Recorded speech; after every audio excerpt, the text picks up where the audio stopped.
Hey guys, how's it going? And welcome to the channel. So in my last video, I talked about how to achieve that nice high-end look through applying essential design principles such as cohesion and balance through contrast. And in this video, we're going to shift from design principles to tools that you can use to elevate your space to make it more intentional and refined through the likes of layered lighting, window treatments, and arts. And whether you are a homeowner or a renter like myself, you can apply this immediately. Lighting is a great way to really create that nice cozy mood and vibe, but first, let's get some basics right. Usually, in a well-designed room, they are always almost using three different kinds of lighting. So that is the ambient, task, and also accent lighting. Ambient lighting, that can be the general lighting, that can be your ceiling lamp, your recessed lights, your flush mounts, and those are basically just to give some visibility and not exactly to create the atmosphere. There is the task lighting, so that can be your reading lamp or your office lamp. So it's for you to actually do your task and for you to function. And the third one is the accent lighting. These are the table lamps, your floor lamps, your sconces. So these are the kind of lamps or lights that really create that cozy atmosphere that you want. When you look at your light bulb, or the next time they're going to buy a light bulb, you'll see in the packaging that there are some numbers. It can be 2700K or 3000K, and those are just the temperature of the light bulb. So the higher the number, the cooler it is. So ideally you want it to be 3000K or lower, and those are the warmer light. And for me, I'm using the Philips and it has a wider range. So if you're going to buy a smart light bulb, it's going to be a range. In my case, Philips is about 2200 and all the way to 6500K. I like it because it can go all the way to 2400. For some reason, a lot of the influencers are saying like you want to have at least 2700, but for me, I feel that it's still too bright. I prefer 2400 because that's my sweet spot. It's more calming for me and just a nice cozy environment, at least for me. When you think about it, in places like the office or clinic or hospital, that is when they use more of the cooler temperature of a light bulb because they need to focus, they need to see, and they need to function. At home, you want to imagine being in a hotel or a nice cocktail or a wine bar wherein the lights are dimmer, more cozy, and just feels more welcoming and inviting.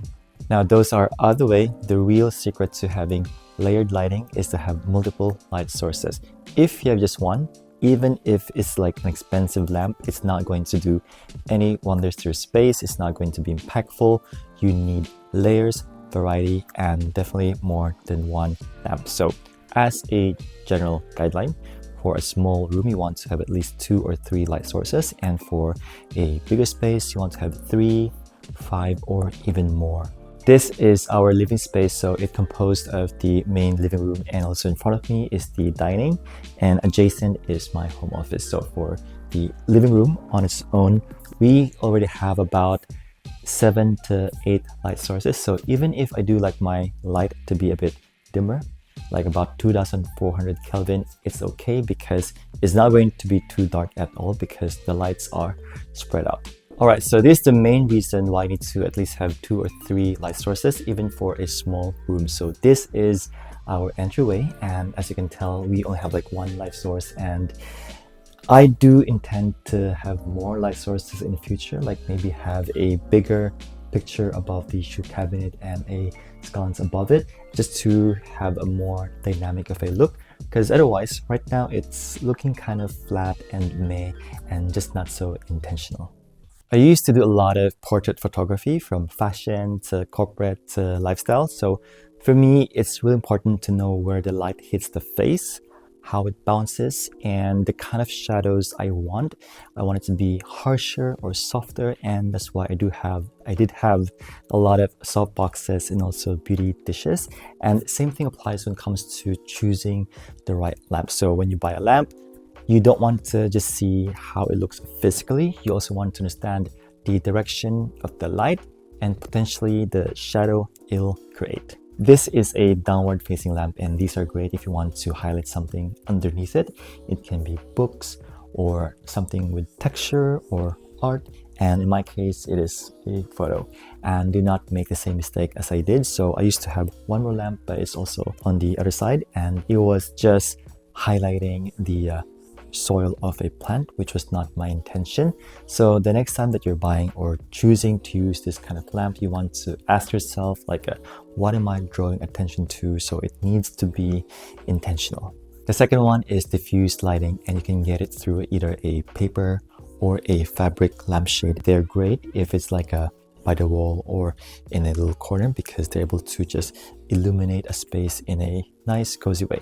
Ideally, you also want to mix the direction of the lights. For example, in this case, we do have a downward facing lamp here, and we have the diffused lighting. And if you have something that kind of facing up, why not? In my case, I do have a light coming from the mirror, and all together, I think it feels quite layered, more intentional. And actually, that is the reason why. So before this lampshade, I did have one that is also facing downward, and together with these two, it just feels off. And so right now it feels just more balanced. Let's talk about shadows, and shadows are a great way to create drama to a space. And for example, if you put a lamp upward towards a plant, it's going to cast a beautiful shadow of the leaves and the branches, and it adds layers and depth to the space. You can also be creative with shadows through patterned shades, as it adds visual interest, but only when used intentionally. I think they work best in spaces with plenty of negative space, helping to create layers, while in a more detailed rooms, they can quickly feel a bit overwhelming, so something to take note of.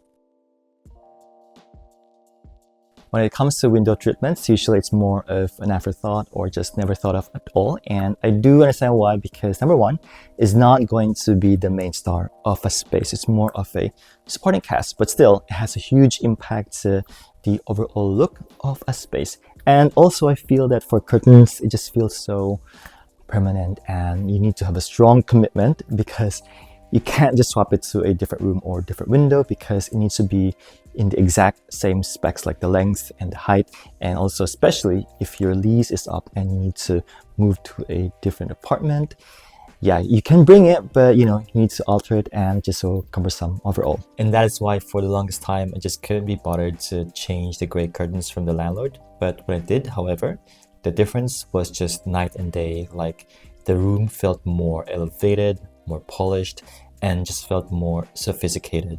I'm actually working with a curtain company called Unicurt Curtains, and throughout the entire process, I've learned so much, especially when it comes to curtain placement, which is really, really crucial. So for example, if you want to install a curtain, you want to make sure that's going to be 6 to 12 inches above the window frame to have the illusion of a tall ceiling. And also on the side, you also want to have another 6 to 12 inches away from the window frame as well, especially if it's in your bedroom, because you don't want light to peek through, and it can be quite annoying. I do have a separate video on more details on how to install a curtain and things that you need to consider, but in this video is going to be more of a summary just to give you an idea. When it comes to the length at the bottom, you want to make sure that it's not too short. It can be just a little bit above the floor or kissing the floor, and that's going to be perfect. It's more intentional. Or to have more of a dramatic effect, you can also a bit longer than needed, but it's going to be more dramatic, more luxurious, opulent kind of feel. But then again, it's going to be more of a high maintenance. We talked about layered lighting earlier, and layering window treatments can also add depth and dimension to a space. In our case, we do have the curtain and also a sheer, and I must say it's not just for the aesthetic but also for functionality. During daytime, I do want some light coming in, but at the same time I do want some privacy. This is my jungle of an office, and it's kind of messy because I'm always moving the plants around for the sun, and they're here right now for the winter, but most of it are going back to the balcony when it's warmer. So anyway, back to the window treatments. You can also mix like a Roman shades mixed with sheer, or Roman shades with a curtain. In our case, we used to have a dark gray curtains, but then again, I feel that the curtain was just too dark, and it somehow made the office a lot smaller. It framed the office to be smaller, so we thought like a sheer is going to be much better mixed with a Roman shade, and the sheer just adds a nice texture to the wall. The question is how to choose the right curtain, and this one, it's very personal and depends on your taste and preference, but this was my thought process and how I did it. So the number one thing is in terms of choosing the color, I want it to be complementary and cohesive to the space and not have a strong contrast. I think this way it's more cohesive and calmer. And also I chose a more of a patterned fabric as opposed to a solid one because I wanted to have that added texture to the wall, but I still wanted to be more of a subtle pattern, nothing too loud or nothing too bold that's going to be quite distracting. And also when it comes to choosing a pattern, you want to see how it look like when it's open or closed. And lastly, when it comes to style, you also want to consider the interior design and also even the architecture of your space. For example, you don't want to have a dramatic, traditional Baroque kind of a curtain in a modern high-rise. Okay, so far we have talked about cohesion, contrast through balance, layered lighting, and also window treatments, and these are important to create the structure and framework of your home. But for me, art is the one that really gives the home the soul and personality, and art for me has a very special place because my dad was kind of like an artist before, so he was into photography, so he knows how to develop films in a dark room, and also he was into painting, and his medium was charcoal and oil, and but unfortunately like life happened and he was not able to pursue arts, and maybe that's why as an adult I'm kind of drawn into photography and painting, and that is why in our home, like I only hang pieces that I personally created. I feel that is more meaningful and more personal and just tells a story. When it comes to art, I will try to avoid buying like generic or commercial art pieces, and this one can really is the easiest way to make your home feel so impersonal by buying those mass-produced prints, and there's a lot of ways of doing it and you don't need to rush just to fill in a wall.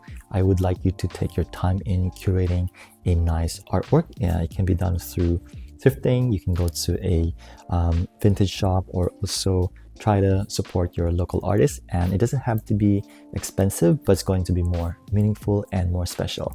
And you can also do other ways like maybe DIY, and if you're like me, or also maybe your kids, if they have any painting from their childhood, you can frame them. I think it'll be more meaningful and special.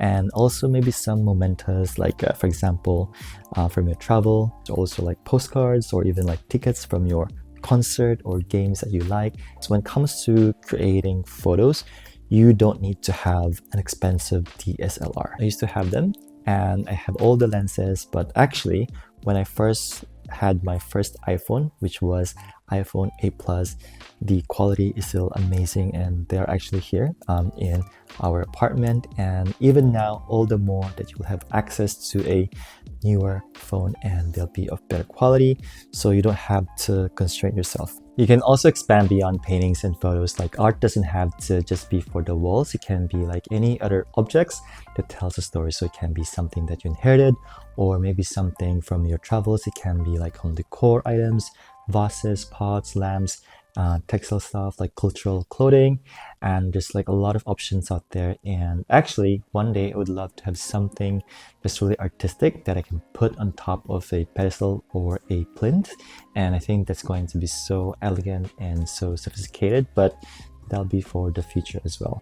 And the key thing here is that art should be something that is a reflection of you, your personality, your interests, your memories, and even your creativity. And I think that is going to be what makes a home truly special. Alright guys, so I do hope that you find this video helpful and inspirational, and if you have enjoyed it, I would really appreciate it. You can give it a thumbs up, hype, and subscribe. And if you have any suggestions, requests, or comments, please let me know, and I'll see you in the next video. Bye!